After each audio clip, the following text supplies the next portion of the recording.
ఒక యువ కాలేజీ విద్యార్థి వేసవి సెలవుల్లో ఢిల్లీకి వెళ్లడానికి రాత్రి రైలులో ప్రయాణం మొదలుపెడతాడు. రైలు చీకటిలో ముందుకు సాగుతుంది. రైలు అడవుల మధ్య ఉన్న చిన్న స్టేషన్ డియోలి వద్ద కొద్దిసేపు ఆగుతుంది. అక్కడ నిశ్శబ్దం, చీకటి, మసక లాంతర్లు మాత్రమే కనిపిస్తాయి.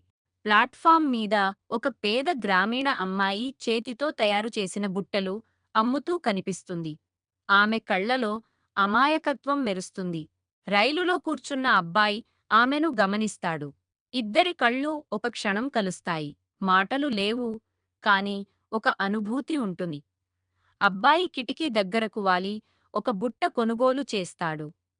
ఆమె సిగ్గుతో చిరునవ్వు చిందిస్తుంది. రైలు కదలడం మొదలవుతుంది. అబ్బాయి ఆమెను చూస్తూ ఉంటాడు. ఆమె కూడా అతడిని చూస్తూ నిలబడుతుంది. ప్రయాణం మొత్తం అబ్బాయి ఆ అమ్మాయి గురించే ఆలోచిస్తాడు.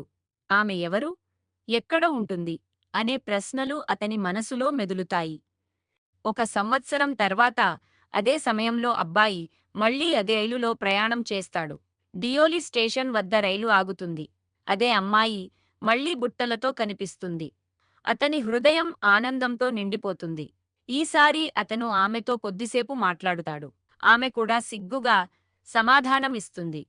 అబ్బాయి మళ్ళీ వస్తాను అని చెబుతాడు. ఆమె చిరునవ్వుతో తల ఊపుతుంది. తర్వాతి సంవత్సరం రావడానికి అతను ఆసక్తిగా ఎదురుచూతాడు. ఆమెను మళ్ళీ చూడాలనే కోరిక పెరుగుతుంది. మళ్ళీ రైలు డియోలి స్టేషన్కి చేరుతుంది. కాని ఈసారి ఆమె కనిపించదు. ప్లాట్ఫామ్ ఖాళీగా ఉంటుంది. అబ్బాయి స్టేషన్లో చుట్టూ చూస్తాడు. కాని ఎవరూ ఆమె గురించి తెలియజేయరు. అతని మనసు ఖాళీగా మారుతుంది. రైలు ముందుకు కదులుతుంది.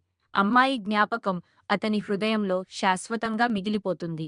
ఈ కథ మనకు చెబుతుంది, జీవితంలో కొన్ని క్షణాలు చిన్నవైనా అవి మనసులో శాశ్వత ముద్ర వేస్తాయి.